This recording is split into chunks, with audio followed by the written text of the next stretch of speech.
Hi, and welcome to Trust and Obey with Chuck Frank. This is a Wednesday G-drop entitled Killing the Mandate. Now, how could that tie in with what you see on your screen? Well, that's a quiz. This is the first time we're going to start with a quiz. Here's the quiz. What do you think you see on your screen right now? Okay, a bunch of answers were, that looks like the Senate meeting in secret this morning to get down to 2 candidates for Speaker of the House. You think that's what that picture is? No, it's not. Let's try again. What is that picture depicting? Aha. Yeah. No, people are chatting in. That looks like Mitch McConnell mentoring Kevin McCarthy. No, it's not that either. No, that's actually our Republican Senate screwing the mandate of the people, because that's what went on today in the Senate. Okay? Absolute, total fuckery by faux statesmen. The founders set up the Senate because they knew that the House of Representatives would be a rowdy group, a raucous meeting place where all the different states were arm wrestling for what they wanted. And the Senate was supposed to be the paternal, wise statesman having an overview for what's best for the country. Is that what we saw today? I don't think so. You know what we saw today? We saw faux statesmen spit in the face of the vast majority of Americans. These feckless bastards have put themselves, regardless of the fact that the American people, Donald Trump and his family, all made a huge sacrifice for a long time to finally give us a Republican president, a Republican Senate, and a Republican House. And these guys screw the pooch on purpose in front of us and do not give a damn. So now these feckless bastards plan on strangling every new policy in the crib unless they can make money on it. And what they want us to believe is that all of our optimism from the election is worth zero. The slavery will continue unabated. Our betters have spoken.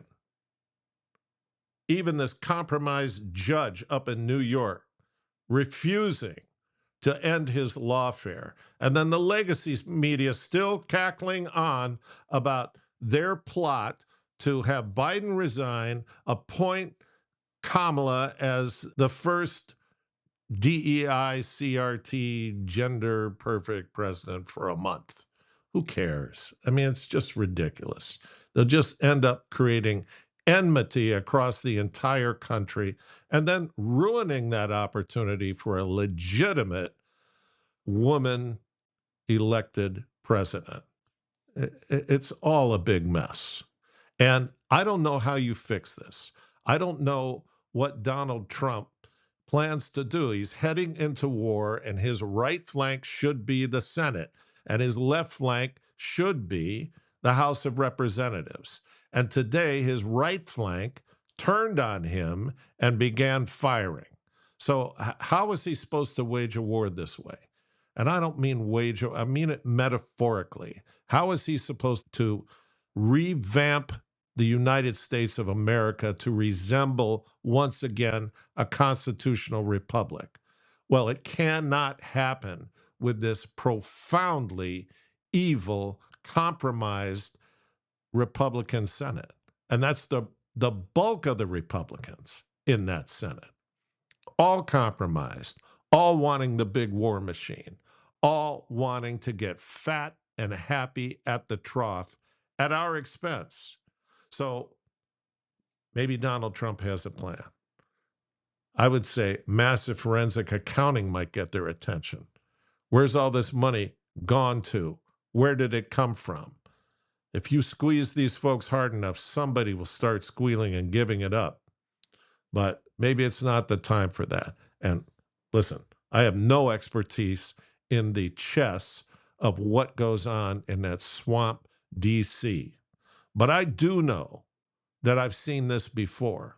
And I want to read to you where I've seen it before. It's in the Gospel of Matthew, the 26th chapter. It's titled The Plot to Kill Jesus. Now it came to pass when Jesus had finished all the sayings that he said to his disciples, you know that after 2 days is the Passover, and the Son of Man will be delivered up to be crucified. He says this to a bunch of people that he's having dinner with, and they don't get it. I don't get it most of the time, but they really didn't get it.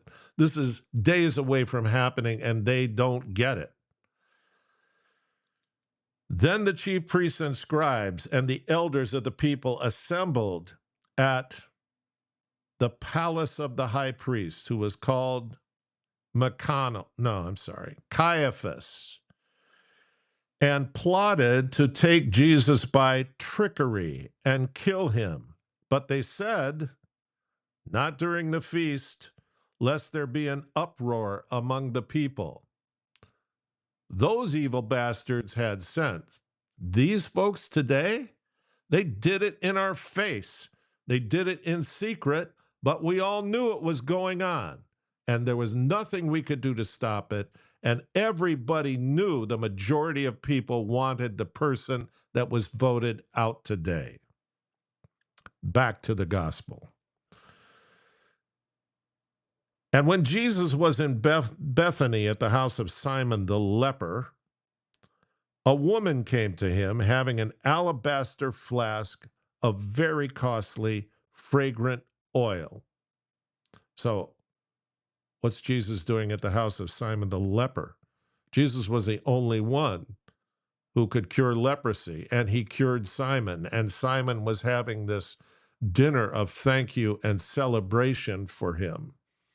And Mary of Bethany comes in with this very valuable perfume. And before the apostles can stop her, she pours it over Jesus' head.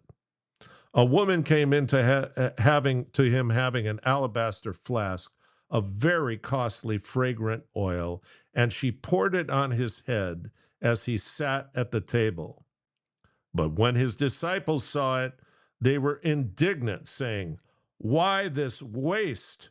For this fragrant oil might have been sold for much and given to the poor. Don't you like it? There's nothing new under the sun. This is the same crap we hear from our Congress. Oh, the poor, the poor. We need more money for the poor. We're going to have a war on poverty for what, 60 years? Billions of dollars spent for that war on poverty because all the politicians care so much about the poor. And how did that work? You look out on the landscape of our society, well, it was fantastic. There's no more poor people. That we just start at the beginning of the middle class and everybody's doing well. No. Is that an acid flashback on my part? No, none of that's going on because, as Jesus says, the poor you'll always have with you. Why? Because bad choices get made all the time, and bad men are in power all the time, and they take the money, and they don't care for the poor at all. So this fragrant oil might have been sold for much and given to the poor. But when Jesus was aware of it, he said to them, why do you trouble the woman? For she has done a good work for me. For you have the poor with you always, but me you do not have always. In fact, very soon he's going to be gone. For in pouring this fragrant oil on my body, she did it for my burial. They still don't get it. They still don't get it. He's saying the Son of Man's going to be crucified. He's going to be betrayed. And this she did for my burial. She gets it. You guys who travel with me all the time, you don't get it. Assuredly, I say to you, Wherever this gospel is preached in the whole world, what this woman has done will also be told as a memorial to her. Then one of the 12, called Judas Iscariot, went to the chief priests and said, "What are you willing to give me if I deliver him to you?" And they counted out to him 30 pieces of silver. That's what we witness today. That's the evil we witness today. Our statesmen, our wonderful Senate, looking over, making sure the best choices are made for the benefit of the country, for the benefit of the electorate, sold us out today for 30 pieces of silver. And listen, I don't know how they're going to get theirs, but I guarantee you they have made a gigantic mistake. If they think that what they did today was just screwing with us and screwing with Donald Trump, they're 100% wrong, because the victory in this election happened by the hand of God responding to the remnant praying. And that remnant is millions of people across the globe all watching the battle between good and evil in the United States, because they know if the wet dream of the World Economic Forum comes true, they will all be enslaved and worse. So the Senate has done something remarkably irresponsible, and they will contend and be in the hands of an angry God, which is a terrible thing. So we're going to get to watch this play out. How did it play out with Judas? Was it a great move on his part to decide, you know what? I'm so pissed that I didn't get my hands on that perfume, and that Jesus didn't at least reprimand her for wasting it, and I could have sold that, and I've been grabbing money out of the bag the whole time. He's mad. So now he decides, well, I'm going to give him up. I'll get that money back for myself. And he goes to the powers that be, the donors, the military complex, and says, what's it worth? What are you going to pay us if we strangle all of Trump's policies in the crib? Well, it didn't work out well for Judas. Judas realized too late that he had participated in the death of the Messiah, and he ran back to Caiaphas and tried to give the silver back. Here, take it back. I don't want any part of it. Caiaphas said, "It's yours, man. You own it now." He threw it all on the ground, ran away, got a rope, and hung himself from a tree. Well, that's what these rhino goofballs have to look forward to. I don't know when, I don't know how, but God will not let this evil go unpunished. And the American people better not forget. You see these people in your cities and towns, you better let them know what you think about them spitting in the face of this wonderful mandate. And not to be too heavy these days, I want you to just take a look at what I imagine speed dating in hell is going to look like. Thanks for being here. This is not a happy time, but things will get better. God bless you.